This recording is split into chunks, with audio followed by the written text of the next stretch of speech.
Magandang umaga po sa ating lahat. Ang Pilipinas po bilang isang agrikultural na bansa ay nagsisikap upang mabigyan ng sapat na pagkain ang mahigit kumulang 101 million na katao o populasyon nito gamit ang 4.5 million hectares ng ating mga sakahan. Sa nakalipas po na kalahating siglo ng ating kasalukuyang taon ngayon, ay naiangat na po natin ang produksyon ng ating mga sakahan gamit ang commercial fertilizer. Matatandaan po natin na bago po ang World War II ay wala pa naman pong commercial fertilizer sa ating bansa. Nung wala na pong mapaggagamitan ng mga nitrate na ginagawang sangkap sa pampasabog, ay ginamit na po ito bilang isa sa mga sangkap ng ating commercial fertilizer. Totoong naiangat po natin ang produksyon ng ating agrikultura. Subalit, ito po ay hindi po pangmatagalang solusyon. Marahil ay nakikita po natin ang epekto ngayon na ang ating mga sakahan ay nasisira, nagiging acidic po ang lupa, tumitigas, at kung hindi na po natin siya gamitan ng commercial fertilizer, ay hindi na po aani ang ating mga magsasaka. Nakita na po ito ng ating pamahalaan. Kung kaya't naglagda po sila ng isang batas, ang Republic Act 10068, na kung tawagin ay Organic Farming Act of 2010, na naglalayon pong ibalik ang organic fertilizer sa ating mga sakahan. Iwasan ang paggamit ng mga commercial ng mga pestisidyo at gayon din po ang mga commercial fertilizer. Ang ating pong kumpanya, ang Natural Beauty and Wealth 5 Trading Corporation, ay meron pong isang produkto na totoong tugon sa panukala o sa batas na ito na inilagda ng ating pamahalaan. Ang ating full grow microbial inoculant sa karaniwang tawag at biofertilizer po. Ano po ba itong ating produktong ito? Ito po ay binubuo po ng dalawang klase ng bakterya. Matatandaan po natin na mayroon pong dalawang uri ng bakterya sa kalahatan. Yun pong good bacteria at yung bad bacteria sa ating kapaligiran. Subalit meron po tayo kung tawagin ay politikong bakterya. Bakit po politikong bakterya? Sapagkat kapag napalapit po siya sa good, magiging good. At pag napalapit naman po siya sa bad, magiging bad. Ito pong strain ng bakterya po natin ay dalawang klase. At pareho pong good bacteria. Ang Bacillus pumilus po na ang kanyang kaukulan talaga ay fungicidal at bactericidal. At ang Bacillus subtilis po, ang kanyang kaukulan naman po ay ang nitrogen fixing bacteria. At siya rin po ang nagsisilbing growth hormones po sa ating mga alagang hayop at gayon din po sa ating mga alagang halaman. Ano po ba ang kaukulan nito? Una po, ginagamit po ito bilang decomposer. So, pinapabilis po niya yung pagbulok sa mga bagay na nabubulok. Ikalawa po, siya po ay natural na fungicidal at bactericidal. At ang ikatlo naman po, siya po ay natural din pong growth hormones po ng ating halaman at nitrogen fixing bacteria din po siya. So yun po yung ating ilan sa mga kaukulan nito. Ito po ay all-purpose kung tawagin po namin sapagkat napakarami pong gamit. Maaari po natin gamitin sa ating mga palayan, sa ating pong mga manukan at mga babuyan, at sa iba't iba pong uri ng ating mga halaman. Gayun din po sa mais, maging sa mga palaisdaan po natin. At kahit po sa ating pong pang-araw-araw na sa ating mga tahanan ay maaari po itong gamitin bilang disinfectant po sa ating mga tahanan. Ang paraan po ng pagtitimpla po nito ay iba't iba. Ang akin pong tatalakayin po ngayon ay ang pangkaraniwang paraan kung paano po ito ginagamit. Ang una po ay ititimpla po natin ito bilang kung tawagin namin na general use. Sa isang box po nito bilang 1 kilo ay ihahalo po siya sa 200 liters po na tubig o 1 drum. Mahalagang isaalang-alang po natin na habang tinitimpla po natin ito, habang ina-activate po natin yung bakterya, ay huwag po itong malagyan ng anumang ibang strain ng bakterya o huwag po itong mapasukan ng mga insekto. Sapagkat gaya ng nabanggit, kapag ka po habang ina-activate po natin yung bakterya natin ay napasukan po ng bad bacteria, ayun po yung mas mabilis na mag-multiply. Okay po? So ito po ay hinahaluan po ng molasses. Yun pong timpla nyo po na 1 box is to 200 liters na tubig, hahaluan po yun ng 2 litrong molasses. Kung wala naman po kayong molasses, ay 2 kilo po ng brown sugar. So yun po ay sa loob po ng 12 hours bago nyo po gamitin. Yung iba naman, pinapatagal ng 24 hours, pwede naman po yun. Depende po sa kung kailan nyo po siya gagamitin. Yung bacteria po natin ay nagmumultiply po million times sa loob po ng 24 hours. So, pag activated na po yung good bacteria po natin, ay pwede na po natin gamitin sa kanyang kaukulan. Unahin po natin ang paggamit po sa ating palayan. Sa ating pong palayan ay may iba't ibang paraan ng pagtatanim ng palay. Ito po ay sa pangkalahatan nahahati po sa 3. Una po yung broadcast o yung broadcasting, yung disabog kung tawagin nila. Ikalawa naman po yung ating transplanting o bubunutin yung punla at ililipat. At ang pangatlo po yung direct seeding o yung ginagamit po karaniwan sa mga kaingin, sa upland.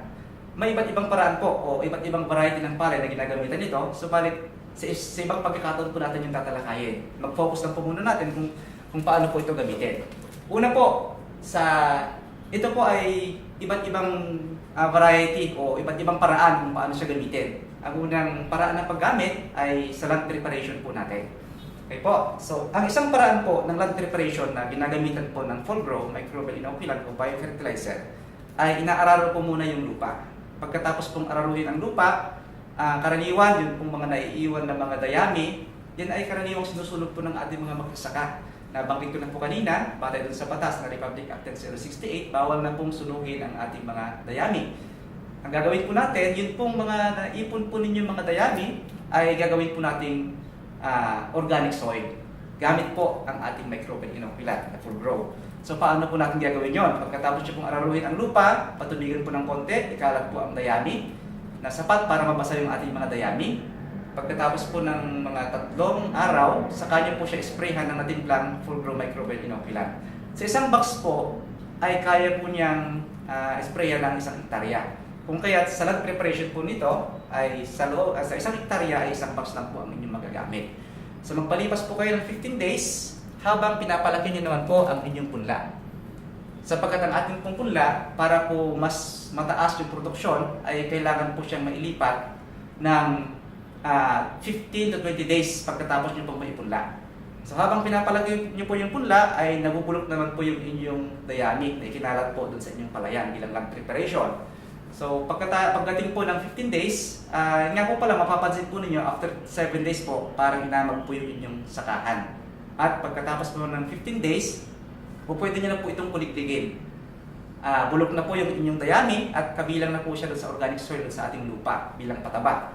Ating full grow ay pampabuhagan din po siya ng lupa kasi acid neutralizer din po ang ating full grow. Kapag ka po na-apply na po ito at bumuhagan pa yung lupa, ay ibinabalik din po yung dating ganda ng ating lupa, yung ating organikong pataba sa ating lupa. Okay po, so pagka po lumipas tayo 15 days, kukuligligin na po natin yung ating sakahan at ililipat na po natin ang ating mga punla.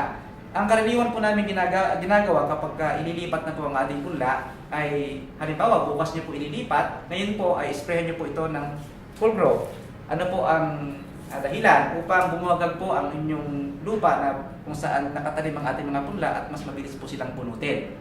Huwag nyo pong i-sprayhan ng 3 days pa bago kayo magbunot ng punla sapagkat yun naman po ay hahaban naman po yung ugat ng inyong punla, mas mahirap po silang bunutin. Sa loob po ng 30 minutes ay maitanim na po natin sa ating field o sa ating sakahan ang ating pong binunot na punla. Karaniwan po kasi na practice o ugali ng iba, nagpapalipas pa po sila ng ilang araw bago nila itanim yung kanilang mga punla na nabunot na, yun po ay apektado ang inyong production noon. Bumababa ng mga 10% ang inyong ani pagka po ganun ang nangyari sapagkat stress na po yung inyong punla o inyong palay. So pagka tanim na po sa inyong mga sakahan, kukunin po natin yung pangalawang box. Iba-iba rin po ang paraan ng paggamit po nito pagdating sa vegetative period ng ating palay. Ang tinatawag po kasi na vegetative period ay yung first 1 month ng ating tanim na palay. Yung iba po, bawat spray nila 1 box. Pero depende po kasi yun sa lupa. Pagka-acidic po talaga yung lupa, pwede po natin gawin yung ganon. Pero kung karaniwan naman po, halimbawa, kumukonsumo lang po kayo ng mga 6 hanggang 8 sako ng commercial fertilizer noon, ay maaari niyo po itong hatiin lang po sa 4. So, ibig pong sabihin, yung 1/4 nito ay ititimpla rin nyo rin po sa 1 drum na tubig o yung 200 liters pa rin po na tubig. Kumbaga, mas matabang na po siya kumpara sa land preparation po ninyo. So, ibig pong sabihin, itong 1 box natin ay kaya pong itimpla sa 4 na pag-spray na tig 1 drum sa loob sa 1 hektarya. So, kukunin nyo po yung 1/4 nito, hahaluan pa rin po ng 2 liters na molasses o di kaya naman po ay 2 kilos na brown sugar at ihalo rin po sa 1 gram na tubig. I-spray po ito pagdating po ng 10 days ang ating mga palay na nakatalim na po sa ating bukirin. So 10 days interval po kasi yon. So after 10 days, sunod na pag-spray po ninyo yung 1/4 naman ay yung pang 20 days ng palay. Pagkatapos po, yung 1/4 naman po ay yung pagka 30 days na po yung ating palayan. At yung panghuli po ay yung 1/4 naman yung 40 days na po yung ating palay. Mahalaga pong maisaalang-alang po natin na halimbawa, gumagamit po kayo ng 8 sacks o di kaya 10 sacks ng ating commercial fertilizer, ay maaari nyo pong bawasan yun ng 20% yung inyong ginagamit na commercial fertilizer. O unti-unti po kasi natin ito na alisin doon sa ating taniman. Ano po? Subalit huwag po natin siyang bibiglain sapagkat kahit naman po ang tao kapag yung bagay na nakagawian po natin biglang aalis na sa atin, maaaring tayo magkasakit. Gayun din po yung ating mga taniman. So, unti-unti po natin aalisin. So, bawat crop nyo po, babawasan nyo po siya ng 20% kapag ginamitan nyo po siya ng ating full grow microbial inoculant. Ganon din po, gagawin pa rin po natin yung side dress pagkatapos po ng 15 days may tanim at yung top dress pagkatapos naman po ng mga 45 days na may tanim. So, ganon pa rin po ang gagawin natin. Yung nga lang po, babawasan po natin ng 20% yung ating i-apply na abono. So, unti-unti po hanggang sa may baba po natin ng hanggang 2 o 3 sakong lang ang ginagamit natin at tuluyan na pong maalis yung ating commercial fertilizer o yung ang tawagin niya ay inorganic. Mag-shift na rin po tayo ulit sa organic fertilizer na ginagamitan lang po natin ng ating mga nabubulok na mga bagay dun sa ating mga taniman. So yun po yung gamit sa palay. Ngayon po, pagkatapos ng spray ng 40 days, mag-aantay na lang po kayo ng ani. Marahil ay nakikita nyo po na isa sa mga peste ng ating palayan ay yung mga golden kohol. Huwag po kayong mag-alala sapagkat yung mga golden kohol na yan ay maaari po natin itong gawing foliar fertilizer naman gamit po itong ating microbial inoculant. So yung karaniwan pong problema ng mga magsasaka ng mga kohol ay pwede po natin paipon sa kanila yon. Magayon din po yung mga itlog ng kohol at ilagay po sila, durugin po yon at ilagay po sila sa isang lagayan. Ngayon po, kukuha po kayo ng natimplang full grow. Ang ratio po ay 1:1. 1 liter ni full grow na natimpla at 1 kilo naman po ni golden kohol. Tapos po ilalagay po natin sa isang lagayan, takpan po natin. After 20 days po, pwede nyo na pong salain yun. Yung pong katas nun ay foliar fertilizer na po yun. Organic po yun. Pwede nyo pong ikalat sa inyong sakahan. Pwede kayo naman po ipang-spray sa ating mga tanim na gulay at sa ating mga tanim na prutas. Mas matamis po yung bunga nila at mas siksik po yung kanilang yung bunga. Ang na-expect po natin na increase ng ating production pagdating po sa palay ay nasa 15 to 25% po ng increase ng ating production. Bawas po ang inyong commercial fertilizer at organic yung inyong tanim at gaganda pa rin po yung lupa na ating pinagtamnan. Okay po. Ang isa pa po sa pinagagamitan po nito ay sa ating mga livestock o di kaya sa ating mga alagang hayop, sa ating mga babuyan at sa ating mga manukan. Ito pong ating full grow ay napakabisang pagtanggal po ng amoy. Lalo na po sa mga nag-aalaga ng baboy at manok. Yun po ang isang karaniwang problema sa ating mga magkakapitbahay kapag kayong kapitbahay po natin ay nag-aalaga po ng manok, di kayo baboy. Yun pong amoy. Kahit releasin po nila yan, ay nandun pa rin po nakatikit yung amoy na dulot po ng bacteria. Ito pong ating full grow, gaya po nung nabanggit ko po sa inyo, isa po siyang bactericidal at fungicidal. Ngayon po, pagka po in-spray po natin ito, ganoon din pong timpla yung 1:200 liters. Kapag i-spray po natin ito sa mga kulungan ng ating mga alagang manok at baboy, gayon din po sa kanilang mga dumi at kahit sa kanila po mismo, ay matatanggal po yung amoy. Mag-aantay lang po kayo ng kulang-kulang 1 oras at pwede nyo na pong balikan yung inyong in-sprayhan. Kung hindi man po tuloy ang matanggal na yung amoy, ay malaki ang binawas. Okay po. Pwede rin po itong isama sa kanilang mga inuming tubig. Yun nga lang po, mas matabang yung timpla. Halimbawa po, yung tinimpla nyo pong 1:200 liters, kuha po kayo doon ng 1 litro. At ihahalo nyo pa po sa 40 liters po na tubig. 40 to 50 liters na tubig. At yun po yung isasama nyo po sa inumin. O yun na po yung pagpainom po ninyo sa inyong mga alagang manok at baboy. Ano po ang advantage po nito? Siya po ay probiotics. Kung dati po, nag-inject po kayo ng mga antibiotics, ay hindi na po kayo kailangan mag-inject ng antibiotics sapagkat ito po yung probiotics. Mas mabilis po ang paglaki ng inyong mga alagang manok at baboy sapagkat ito po ay may growth hormones. At mas maninipis din po ang taba ng ating mga alagang baboy. Yun pong karaniwang binibenta po nating baboy ng mga 4 months, o 3.5 months. Usually po ay 2.5 months lang, sinalaki na po sila ng 4 months. Ganyan din po sa ating mga alagang manok, hindi na po kayo mag-inject ng antibiotics din. At hindi na rin po kayo magpupurga, o di kaya yung iba pang inilalagay po natin para makaiwas sila sa sakit.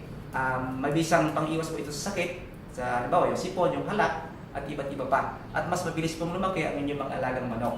At higit po sa lahat, hindi na po mabaho yung kanilang dumi. Kahit po pigay-pigay nyo yung kanilang dumi, pagka sila nakakainom po ng ating full grow, ay wala na pong amoy. Ang mangyayari po doon, pagbagsak po niya sa lalagyan o di kaya sa lupa, ay aamagin na lang po yun at magiging lumot. So yun po yung gamit po natin sa ating mga alagang manok at baboy. Sa iba't ibang klase o uri ng hayop ay pwede po natin siyang gamitin. Hindi lamang po ito sa manok at baboy. Pagka naman po inahalo po ito sa pagkain, sapagkat maaari pong ihalo sa pagkain ito, ay isang box po, 3 tons naman po na pagkain. So dudurugin lang po ito at ihahalo sa kanilang pagkain. So after 6 hours po siguro, maaari na po nila itong ipakain sa kanilang mga alagang manok at baboy. Ano man yung hayop na kanilang inaalagaan. Sa iba't iba po pong uri ng halaman, halimbawa po yung ating mga gulayan, sapagkat kung mapapansin po natin, yung dating kinakanta ng bata, yung bahay kubo, yun po mga lahat ng gulay na yon. Kapag ngayon ay inahain natin yun sa ating pamilya, yun po ipuno-puno na po ng pestisidyo. Kaya sa halip na kalusugan ang idulot sa ating mga anak at sa ating pamilya, yun po yung magdudulot na po ng sakit kapag naipon yung mga pestisidyo na yun na nandun sa ating mga gulay. Ngayon po, paano po tayo makakaiwas sa ganon? Gamit po ng ating full grow, microbial inoculant o biofertilizer, ay pwede na po itong alagaan na hindi po siya ginagamitan ng pestisidyo. Paano po ang paraan ng paggamit? Halimbawa po sa ating mga gulayan, talong, ampalaya. So kapag po tumubo na yan, 10 days after niyang tumubo, ay pwede na po kayong mag-spray. Dapat lang po natin isaalang-alang ng pag-spray po ng ating full grow ay between 4 to 7 a.m. lang po sa umaga at 5 p.m. onwards pagdating po sa gabi. Huwag po nating ugaliin na mag-spray ng tanghaling tapat. Hindi man po maka-apekto yon, baka kasi may iba pang mga content na maaaring mag-reveal doon sa ating mga halamanan at maaaring maging dahilan na malanta yung ating mga halaman. Okay po. So, ang interval po noon sa ating mga pag-spray ay every 10 days. Ngayon po, kung medyo umulan-ulan, ay siguro 5 to 7 days ang interval po natin. Ano po ang advantage noon? Una, mas mabilis pong lumaki ang ating mga halaman. Ang ating pong lupa ay magiging mas buwanghag at yung absorption po ng nutrients ay mas mabilis. At ganoon din po, yung ang mga bunga ay mas malalaki at mas magaganda. At iwas na rin po sa iba't ibang uri ng yung mga fungus o fungi kung tawagin nila at bakterya. Halimbawa, naninilaw, iba't iba po kasi ang dahilan ng paninilaw. Una, maaaring kulang ng nitrogen, ang iba naman ay dulot ng fungi o di kaya bakterya. Pagkagayon ang dahilan ay maaari pong puksain ni full grow yung mga bakterya at fungi na yon. Lalo na po kapag inaanihan nyo na po, so ang interval po nun ay 5 to 7 days ninyong i-sprayhan. Kaya po yung sapat na ma-sprayan po yung dahon, yung tangkay hanggang doon sa lupa. Yun ang pag-spray po ng ating full grow.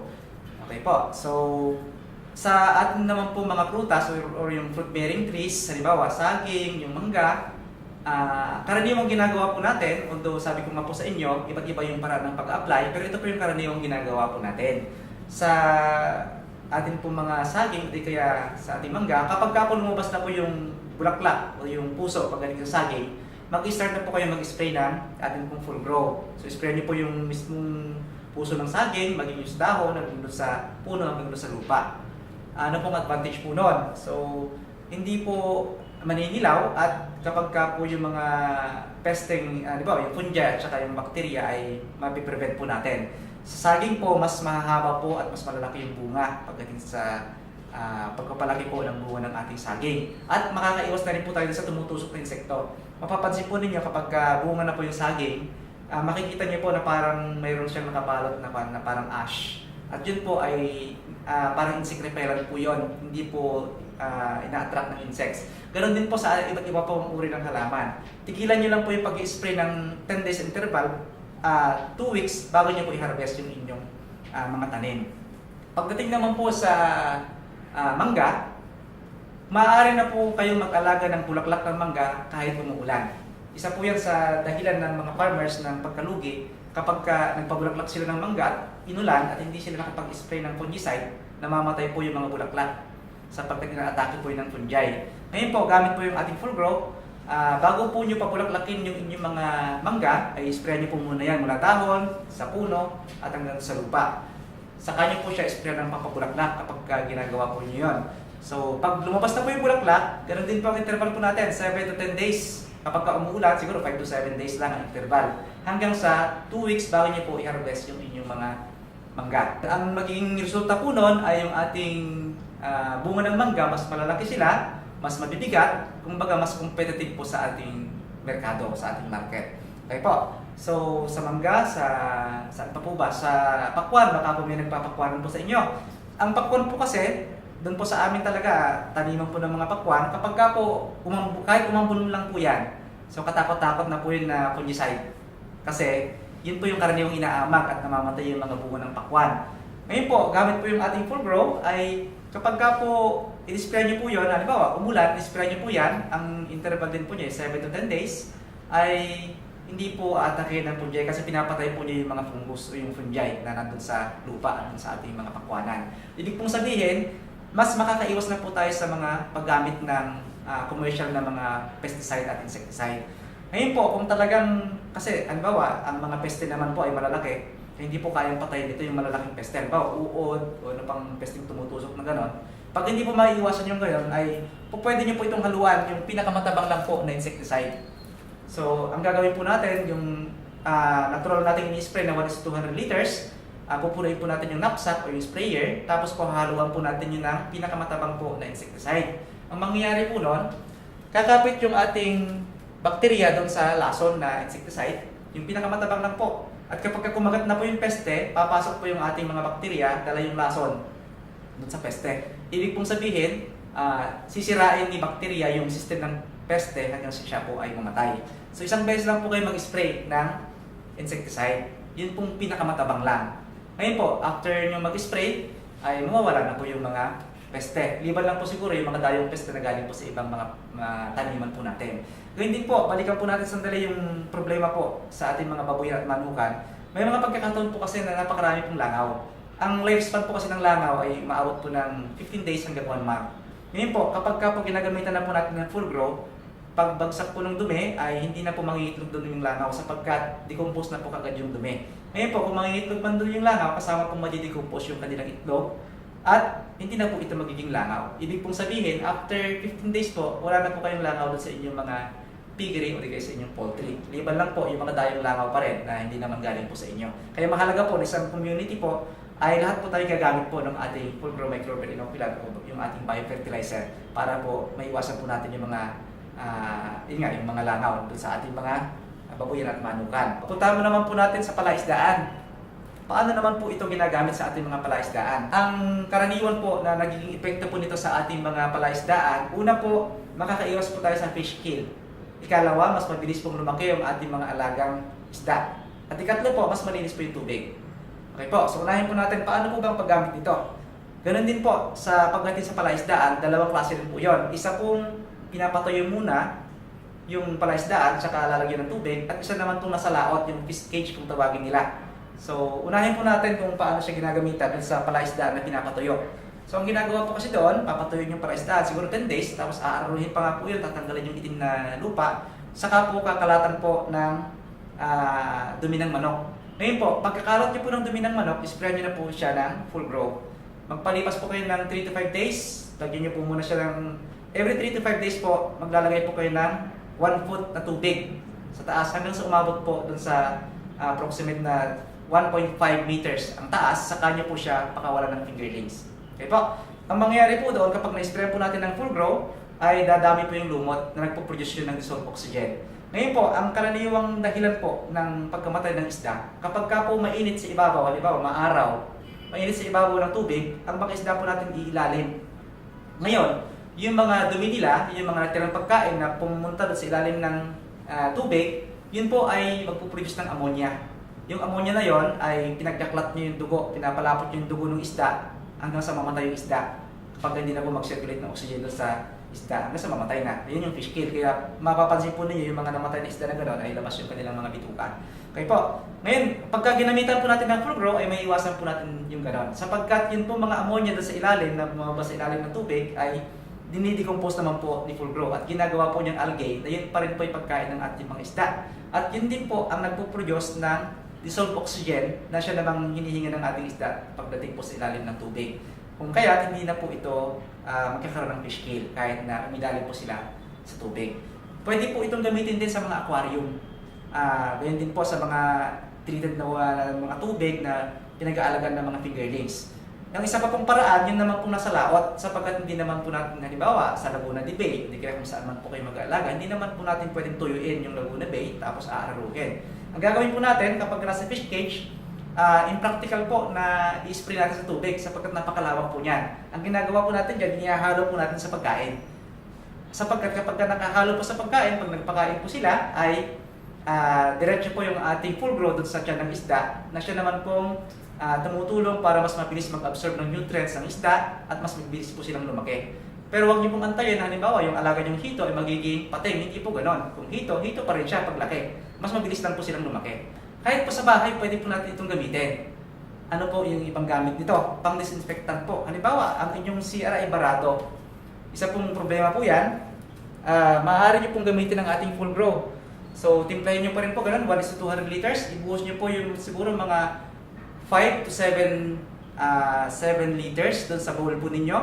Pagkatay nga lang po kayo ng 4 to 7 days din para ma-decompose po yung kung ano mo niya sa ilalim. Pagpasok po niya doon sa ating septic tank, so papatayin niyo yung mga bad bacteria na nagpo-produce ng amoy at i-decompose po yung nasa ilalim ng septic tank, bababa po yung tubig nun kung puno na. Hindi na po kayo magpapasipsip. Ibig pong sabihin, makakatipid na po kayo ng mga 4,000 kayo malabanan. So ganun po ang maging sistema po natin at hindi na rin po mabaho yung inyong mga CR. Ngayon po, kung medyo mabaho ang kapitbahay po ninyo, huwag niyo pong i-spray yan sapagkat magagalit po sila sa inyo. Okay po. So, sa palengke po, pwede po natin gawing pang-disinfectant din. Kung halimbawa po, nagtitipid po yung inyong city government o yung inyong municipal government, pwede po ang interval po ng pag-spray niyan ay mga 5 days. Pero kung medyo malaki-laki naman po ang budget ng gobyerno, pwedeng 3 days lang. Okay po. Paano naman po ginagamit ito? Pagkatapos po ng market hour, ay spray po natin yan, yung ating full grow, na yung timpla po natin, 1:200 liters, at kinabukasan po ay wala pong amoy yung inyong palengke. Hindi po ito malansa. Ngayon po, marahil ay itanong po ninyo paano kung pwedeng gamitin ito sa tao. Ang totoo po niyan, batay po sa pagkasiyasat ng US FDA, safe po yung dalawang klaseng bakterya na yon for human consumption. So, bakit hindi po ito nilikha para inumin ng tao? May iba po tayong produkto tungkol doon at mamaya tatalakayin din po yon. So, ang sa atin lang po, ito po ay pwedeng gawin sa hayop, pwedeng gamitin sa halaman, at pwedeng gamitin po sa household po natin.